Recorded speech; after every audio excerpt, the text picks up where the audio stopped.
Good morning, students. Hope you all are well. So, in our previous class, we have already discussed some parts of our digestive system. So, today we will start from the stomach. So, after the esophagus, the part that starts, that is stomach. It is a J-shaped sac-like structure, and this is actually located on the left side of our abdominal cavity at the end of the esophagus. So, in the stomach, there are some strong muscles that present in the walls of this walls of the stomach with the gastric glands. So, some glands are there. They are known as the gastric gland. Why? And what is the function of this? Because they secrete the gastric juice.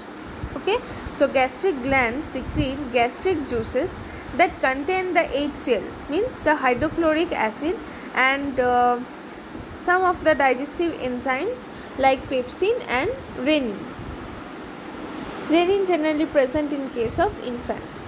So, inside the stomach there are some strong muscles, and it is present in the abdominal cavity. It is J-shaped in structure. Inside there are gastric glands which secrete the gastric juice, and in the gastric juice HCl and some other digestive enzymes are there like pepsin and renin. Okay. Next is the small intestine. So this coiling part, this pink color coiling part, that is the small intestine. So it is very narrow and extremely coiled tube-like structure present after stomach. So we can divide the small intestine into three parts. The upper portion of the small intestine is duodenum, the middle part that is known as the jejunum, and the lower and the longer part and the most coiled part, that is known as ileum. So duodenum, jejunum and ileum. Okay.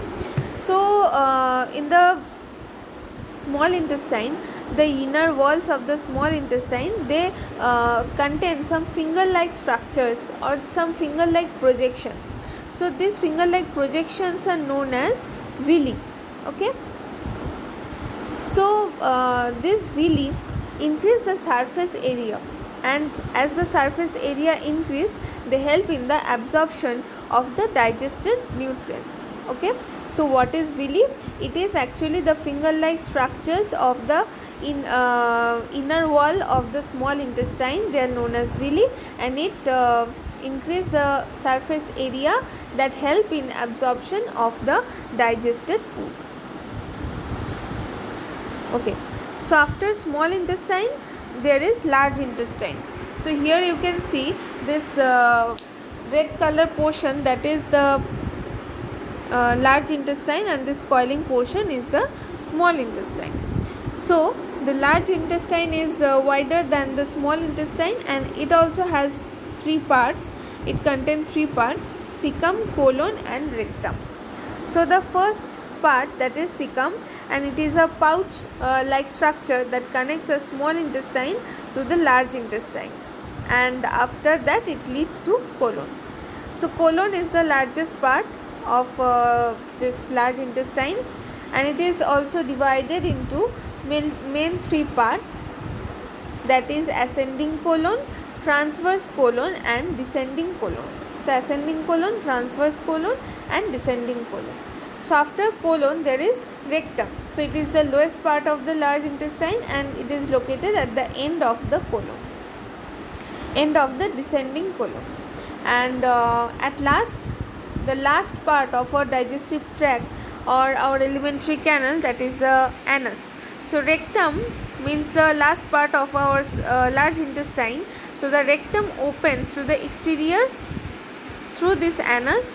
So in anus there is a muscle that is known as the sphincter muscle, that is helps in the relaxation of this muscle that expels the undigested food in the form of feces to the exterior part.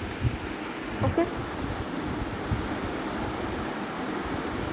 So this lower portion of the large intestine is anus, and after that at this portion there is cecum, then colon, 3 colon, ascending colon, then transverse colon and descending colon, and after that rectum, and the last opening to the exterior, that is the anus.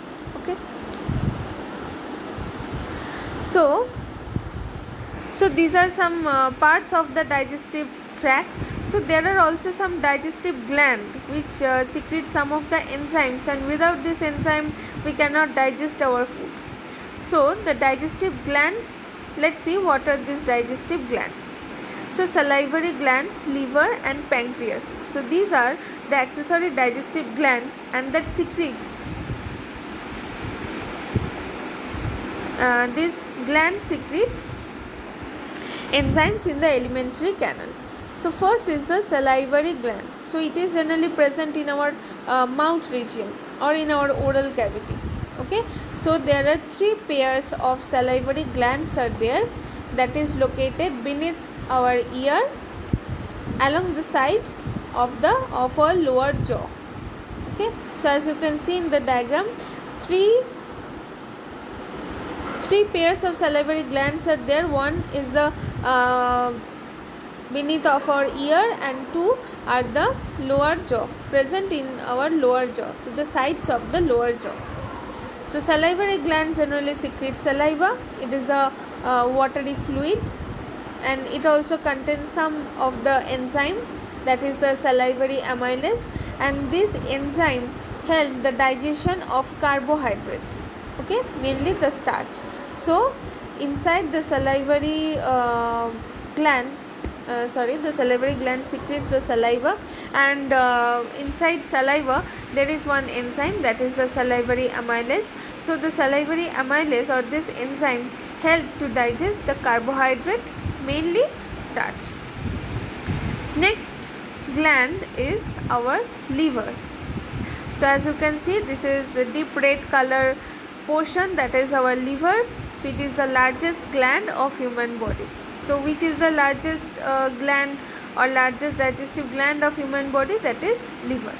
So it is situated to the right or right of our stomach. It secretes a greenish yellow fluid.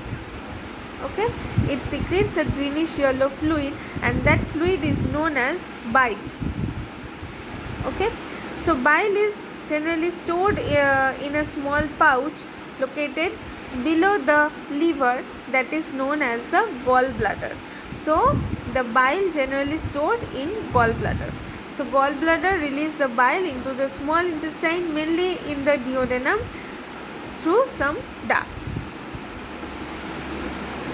and after that it also helps in digestion of food, that bile. Next is the pancreas.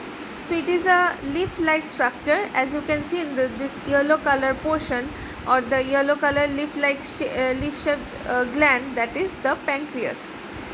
So it lies below the stomach. It secretes the pancreatic juice.